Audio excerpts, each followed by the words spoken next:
Dok, apakah bayi boleh diayun menggunakan ayunan? Sebenarnya ayunan banyak ya dokter Reni. Hmm. Ada yang Ya, begini-begini, ada yang per begini gitu ya. ya, ada yang seperti shake ya, Dokter Desti, shake. Nah, Kayak begini gini ya. ya. Nah, Mungkin familiar sekali buat kita dengar baby shake syndrome mungkin ya. Nah, kenapa tidak disarankan untuk diayun? Sebenarnya bayi-bayi itu tidak perlu diayun-ayun yang kencang. Kalau mau ayun pun ayun yang lembut dengan posisi yang nyaman untuk bayi. Jadi pegang paha pantatnya dengan tangan kepala di lengan kita sambil diayun pelan ringan saja. Tidak boleh diayun menggunakan alat pegas ataupun yang diayunkan didorong kuat yang seperti banyak sekali di biasanya tuh di daerah perkampungan ya. Nah, itu masih banyak dipakein per. Jadi itu tidak disarankan. Kenapa? Perserapan otak bayi itu masih sangat rapuh sekali ya, Dokter Desi, pembuluh pembuluh darahnya. darahnya ya Jadi dokter kita tidak Reni. bisa memprediksi, ya, kita tidak bisa memprediksi apakah saraf anak ini baik, kuat atau tidak.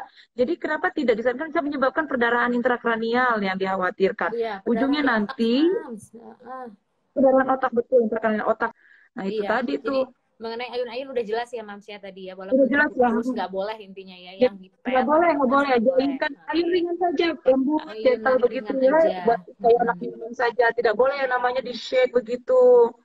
Nanti takutnya perdarahan intrakranial yang kita khawatirkan. Nanti bayinya akan timbul kejang, anaknya malas minum, tiba-tiba pucat dan kejang bisa menimbulkan kematian. Itu yang kita khawatirkan ya. Jadi tidak perlu digoncang-goncang kuat-kuat. Penggunaan empeng, dokter Reni. Hmm. Dok, Nah, penggunaan empang empeng tuh. itu bagaimana ya dok? Hmm. Apakah bayi itu kalau misalnya habis nyusu suka mangap-mangap, apa kita kasih empeng aja gitu? Nah, itu dia tuh. Sebenarnya tidak disarankan ya Dokter Desti penggunaan empeng. Satu, dia akan mempengaruhi bentuk anatomis dari rahang maksila mandibulanya. Nanti bisa timbul nanti giginya tumbuhnya monyong ke depan gitu ya. Atau apa bilang mancung ya ke depan bibir giginya. Sebenarnya tidak disarankan untuk Jadi pemberian apalagi pemberian dipakai empeng. sampai umur nanti karena kebiasaan dipakai sampai umur 2 tahun, 3 Dua tahun, itu tahun, nah susah itu lepas ya biasanya akan dokter jadi Reni. kebiasaan Dokter Desti. Biasanya akan jadi kebiasaan. Jadi habit dia, jadi otomatis maunya ngempeng aja. Padahal jadi sebenarnya tidak disarankan akan mengganggu anatomis. Satu lagi itu akan mempengaruhi apa nanti kemampuan oral motoriknya juga ya Dokter Desti. Kemampuan Iya, seperti iya. kemampuan bicara, makan, begitu. Jadi kecuali bayi-bayi prematur nih.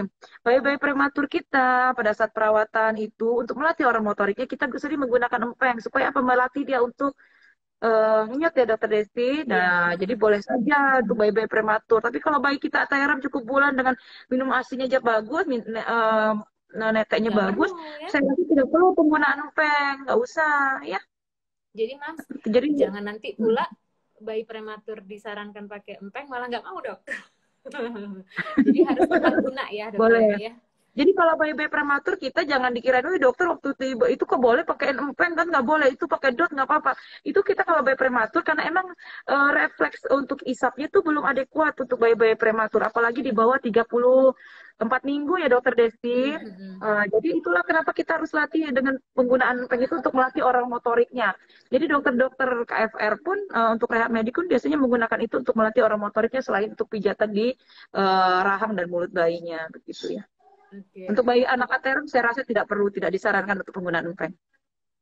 Nah, satu lagi dokter Leni yang suka kita temuin juga di praktek ini pertanyaan mengenai bentuk kepala gitu ya, bentuk kepala.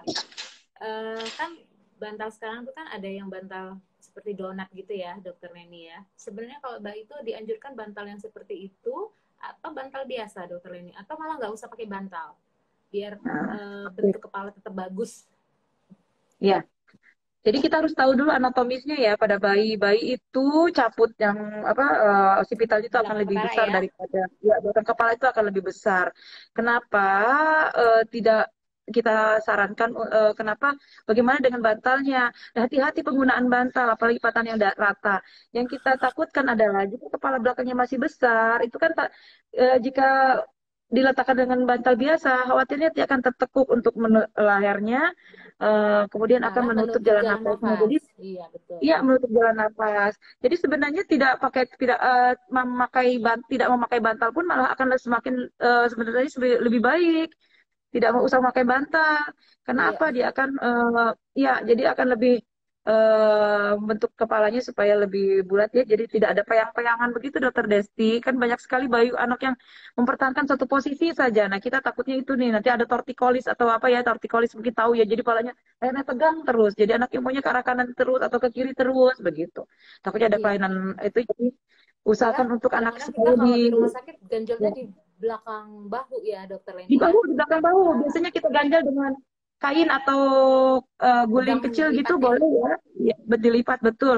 Supaya kepalanya jangan selalu ke kanan saja atau ke kiri saja gitu. Jadi supaya tetap kepalanya bulat sehingga sangat mempengaruhi untuk perkembangan otak ya Dokter Desti dan kepala yang bundar bulat seperti itu. Karena kalau dia tertimpa satu sisi saja akan ada saraf-saraf yang tidak tumbuh sinap-sinapnya akan ada yang tidak tumbuh ataupun atrofi sehingga nanti akan mengganggu besarnya akan mengganggu perkembangan anak tersebut.